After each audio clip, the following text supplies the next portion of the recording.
Shalom, shalom, shuti bavandimwe, turabasuje mwese aho muherereye ku migabane itandukanye y'isi. Amahoro y'Umwami Yesu Kristo akomeza abane namwe.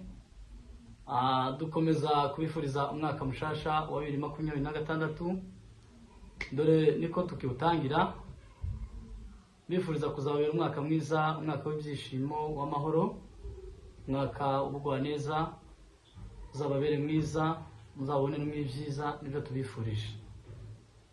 Rero nkuko mutubona hano twongeye kandi twagarutse aha ni muri studio zacu, cyangwa se hamwe twababwiye muzakomeza kudusanga kuri channel yitwa ni Karingi TV1.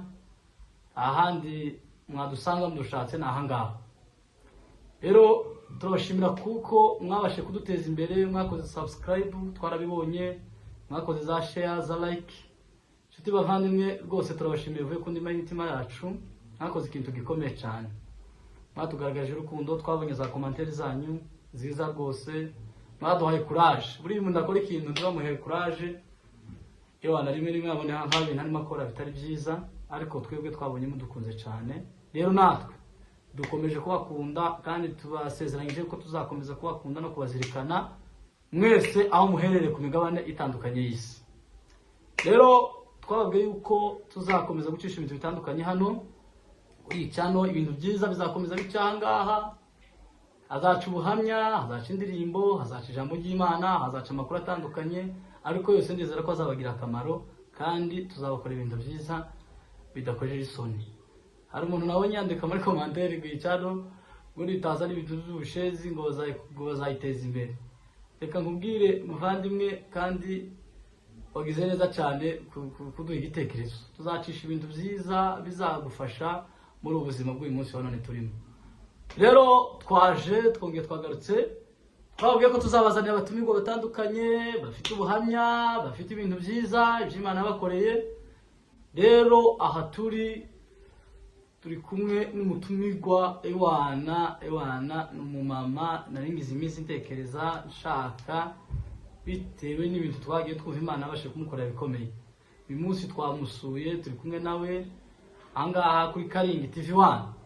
Kandi Karingi TV1 ni channel nziza cyane. Ndayikwifurije nawe utarakora subscribe kugira ngo uzabashe kubikora. Rero twageze hano, twamusuye kuko mubibona twicaranye ahangaha, ntabwo ushobora kumuvuga, reka abashe kubibwira kuko ni umumama ukuze kandi afite ibintu byinshi agomba kutugezaho. Rero muhaye kaze muri studio zacu za Karingi TV1. Muraho neza? Ndagusuhuje Imana mu ijuru igumugisha. Asante cyane. Twageze hano nifuzaga ko abasha kwibwira abantu babashe kudukurikirana ahangaha. Yego murakoze. Turisanze turiyakiriye muri studio ya Karingi TV1. Baje nitwebwe abandi kinyamakuru cyitwa Utoto Imihanda TV. Yego. Umudamu bubatse, umugabo umwe n'abana batandatu, abahungu batatu n'abakobwa batatu. Turaje tuje kuvuga ubuhamya bwacu bw'Imana yakoreye. Nuko mbasangiza channel yanje yitwa Mihanda TV, mukande no kuri Karingi TV1, duteze imbere mu kuzamure. Mwatweretse urukundo rwinshi, muri abantu b'ingenzi kuri twebwe. Mukomeze mudushyigikire nk'uko mwatangiye, mukomerezeho, natwe tuzaza dukomeza kubagezaho ibyiza byinshi. Bizizere kabisa kuko aha hantu hazaca ibintu bikomeye, ijambo ry'Imana, ni ibitaramo, ni ubuhamya, ni amashimwe, kuko twabibabwiye aribyo tuzakomezanya, dufite kuzahinduka ngo dusubire inyuma cyangwa kuko ibintu bidashimishije aha hantu. Twebwe twaraje tumashije gukora umurimo w'Imana ahangaha kuri za channel zacu kuko twabashije kuzibabwira. Murakoze cyane rwose. Ese iyi channel ya Karingi TV1 urayizi? Nayimenyeje. Mu Karingi urahazi? Karingi ndahazi. Rero turabajya Karingi Ewana. Umuntu wese wavuye mu Karingi tugushishikariza gukurikirana ahantu utarahavuye. Ni iwacu imurenge mu Karingi havuye ibyiza byinshi Minembwe. Aho niho mu rugo muri Sepak. Iyi ni channel y'umuvandimwe afite channel yitwa ngo ni Utoto Imihanda TV.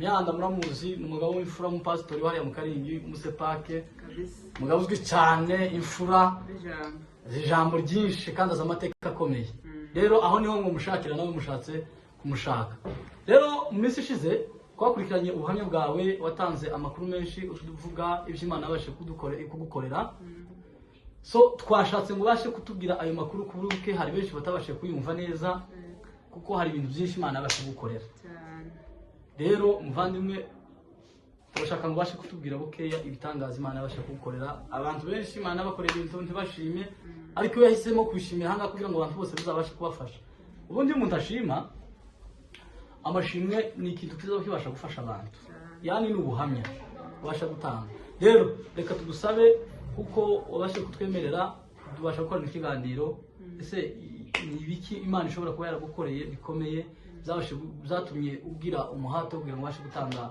ubuhamya hariya kuri studio zawe za Butoto Mihanda TV. sawa urakoze cyane wadutekereje urumva ubuhamya bwagukozeho uvuga ngo uve iyo utuye uzi udushakisha uzi uburuke udusanga aho turi yego uvuga ko ubuhamya bwagukozeho uravuga ngo nawe reka uze ubwibarize wenyine uhari utegere ibyo Imana yabashije kudukorera muri uyu muryango wacu cyane rwose twebwe habaye umunsi hari ku munsi wo ku cyumweru rero twarajuse turi bazima umuryango wanje tuja gusenga mu bitondo bisanzwe turataha ndateka turajya n'abana nditegura nsubira mu gitaramo bisanzwe igihe ngiye mu gitaramo nari ntarashika no mu rusengero yego nsanga telefone bayihamagaye bambuze urumva nari ntarashika mu rusengero ushike no mu rusengero sinita kuza telefone yego ndebe na telefone yari mu isakame uwo mubyeyi mfite umwana mutoya harimo utumoshwari tw'abana n'iki telefone iri muri soneri nta jwi ryari ririmo mbashe kuyumva mfite ndeba telefone nyine menye ikenewe yego ndishika mu rusengero natanguka kuramya imbere bisanzwe nta makuru turarangije yego igihe nicaye mu ntebe mbona wari wicaza mu protocole araje kumpamagara mbona akoze userike mbara gushaka ngo mu rugo mukandi mutubere mu rugo muhite utaha uje mu bitaro numva ibintu birandenze je mu bitaro uvuye mu rugo sindashika nongo ishika mu rusengero niki kibaye cyotuma bambira ngo mutabuka je mu rusengero uje mu bitaro nako yego numva ibintu birandenze ariko nari akana k'incuke kanje nari nsize kagihamye abandi barimo bakina hanze yego noneho je nama nibwira ati niba wundi sizajyanye niba size mu gitanda imyenda nibo bavyukije bakamuna yagwaye bakamujana mu bitaro ariko nazo binyanga muntu nabatse umwana nsize yego ndogwara aho bigeraho bagatabaza ngo tugende tuje mu bitaro umwana ari mu bitaro binyanga mu nda cyane birabaye nasohotse nari mfite umwana mutoya ndavyaye mfite uruhinja yego no guhaguruka ngo muheke namatangira kumva ko ibintu bihinduka umubiri naje gutitira ndavuga ati ibintu birakomeye kabisa nibaza ibibazo byinshi aho nyine ndimo mpaguruka nitegura ngende gusohoka nuko ndasohotse mushike hanze nibwo natoye telefone ndebye telefone nsanga bampamagaye inshuro zitagira uko zingana naho ngarutse inyuma umugabo iwe kera yari yashyize ku rusengero kuko abagabo baza baje gutarama kare twebwe abagore tugasigara twitegura no dutunganya n'abana iyo ngo ashike mu rusengero ganje nasohotse ngenda ku rusengero iwe yashitse bahise bamuhamagara iwe kuri telefone baramufatisha ubwo nageze mu rusengero naho twawushamye n'umugabo urabona amakarite nyine hari inzira nyinshi we yamahita nyine aca muri kaburimbo atega moto imujana mu bitaro aho umwana kera bari bamugejeje jewe gaca mu makarite nyine nzohurukira ku rusengero turawushana yego niyo gabashitse nyine nsanga yahamagaye cyane yambuze kuri telefone ahita agahamagara abantu mu rusengero tumubwire umudamu atahe aze mu bitaro kuko umwana nyine yarwaye yego bambwiye nyine ntibahita banambwira ko umwana yakoze impanuka bahise bambwira ko umwana yarwaye bisanzwe babonye nyine ko batambwiye ijambo mu rusengero cyangwa nyine umwende mu muhanda nyine bitameze neza bakenera ko ushika mu bitaro ukirebera nyine umwana. Rero nyine sohotse ngongera mu muryango wo gusengera toye telefone ndebe telefone ngo mpamagare umwana ari mu bitaro kandi hari ndi yahanutse ku igorofa ya gatanu arika hasi. Yego. Urumva ko ari ibintu bikomeye nahise cyane kabisa ko ubuzima bwanje ntabwo busa n'ubuhagaze. Ndareba ndeba igorofa ntuyemo na ndende pe urumva nawe birumvikana igorofa ya gatanu umwana avuye hejuru aritse hasi. Ibitangaza by'Imana kabisa ubuhamya bukomeye bitekereza birenze ubwenge bw'abantu. Ndankanira ngo abantu bose bazozikorera aho umwana yahanutse cyangwa n'utamuzi zose amwirebere arebe ukuntu ari umwana muzima ukubagana utomenya ngo yigeze ava ahantu yitura ahandi. Nuko ndagiye nashike mu bitaro sanze umwana ari aho araryamye ku gitanda kuko yari yangiritse umutwe wose bamaze kumusona yabaye amaraso ihoze yari yambaye twari kumenya mu maso twari kumenya nta shusho yari afite yari yabaye amaraso wese yangiritse umutwe wose bamaze kubudoda bamushizemo ibanga umutwe wose bawuzungurukije yari ameze nka kujya abakorinto nibo bazambara kiremba mugani wabo. Kuko nawe yari ameze umutwe wose bamawufunga yari asigaje amaso. Kuko umwana namuturikandarije mbona ni ibintu biteye kuko umwana wese ari muzima mutandukanye ahaye arya ahaye avuga usize ari hanze ahaye akina ariko ngo usanze umwana ari mu gitanda bimeze gutya. Yewe ni ibintu byateye ubwoba.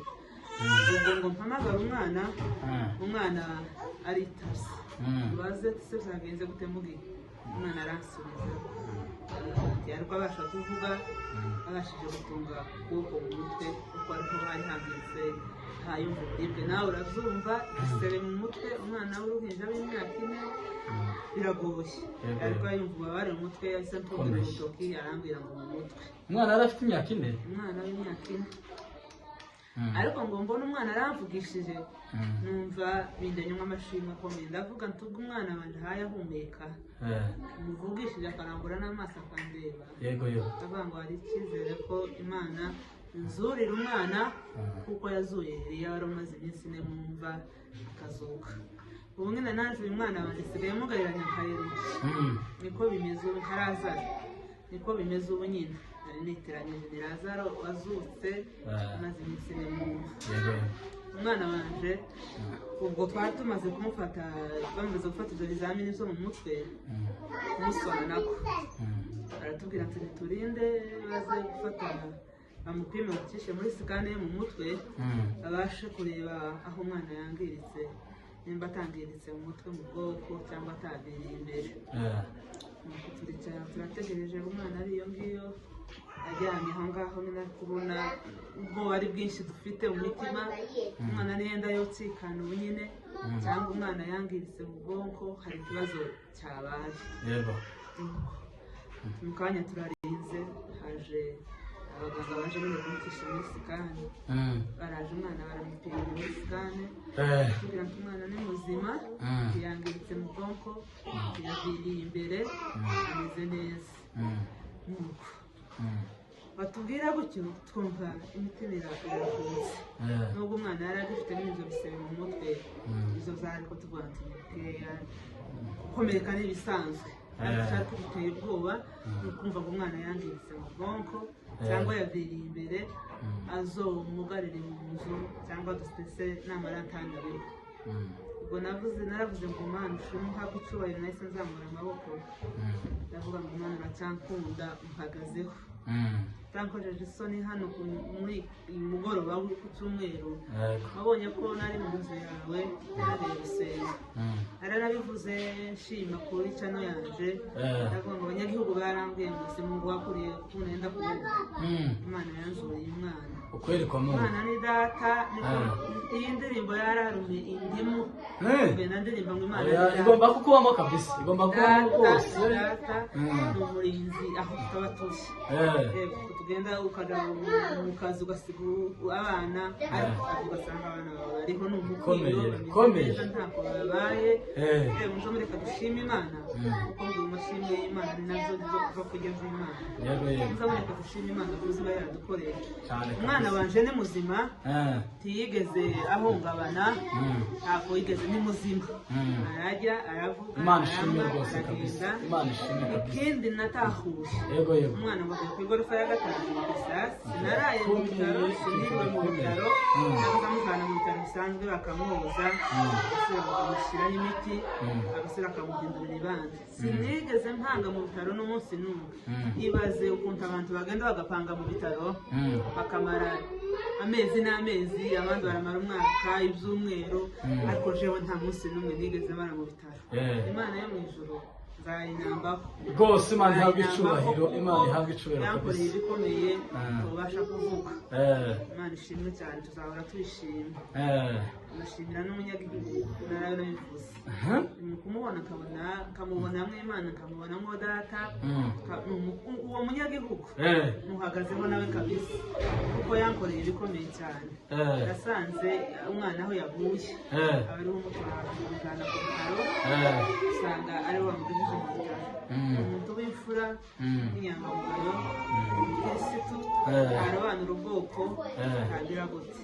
Naramushimiye cyane, nzakomeza kumushimira aho hose nzoza mvuga ubuhamya, sinzibagirwa mu myaka n'umunsi n'umwe. Imana yo mu ijuru idakiranirwa izamuha mwinshi. Asante cyane kabisa ko munyagihugu. Bavandimwe, ewana hari ibintu Imana izikorera abantu bamwe bakibagirwa ntibabashe kubitahura, ariko uyu mubyeyi atubwira ubuhamya bukomeye Imana yabashe kumukorera kabisa. Yamukoreye ikintu kitoroshe pe. Imana ishimwe kabisa yabashe gukora ibyo bintu. Rero iyi ni part 1, aracyafite ubundi buhamya bukomeye bibaye birangiriye ahangaha, ariko tuzakomereza ubutaha ababwire ibindi uko Imana yagiye ikora ibindi bikomeye. Yageze mu bitaro avamo umwana uko ameze, ariko umwana ameze neza ubu nyine. Umwana ameze neza, Imana yakoze ibintu bikomeye, iramurinda abasha gukira ntiyapfa. Buriya inzira z'Imana ni ibihumbi, kandi Imana ifite imbaraga zikomeye kuruta iz'abana b'abantu. Ibaze nawe umwana kuva ku igorofa ya gatanu agahanuka, ariko akongera kandi akabaho. Uwo mwana twamubonye ahangaha namusuye, ni umwana wakize umeze neza. Niyo mpamvu ibitangaza by'Imana idukorera tutagomba guceceka, tugomba gutanga ubuhamya, nawe ukizera ko Imana ishobora gukora ikindi kintu gikomeye. Rero bavandimwe, Imana mu ijuru ifite imbaraga zikomeye, Imana mu ijuru ifite ubuhanga burenze ubw'abana b'abantu, kandi Imana mu ijuru yakoze ibikomeye, natwe turayishimiye. Rero turabashishikariza gukomeza kudukurikirana ibiganiro byacu hano kuri channel ya Karingi TV1, kuri channel ya Butoto Mihanda TV. Ndabizeza ibitangaza yuko tuzabagezaho ibintu byiza kandi bizabafasha. Rero Imana mu ijuru ibamugisha, murakoze cyane.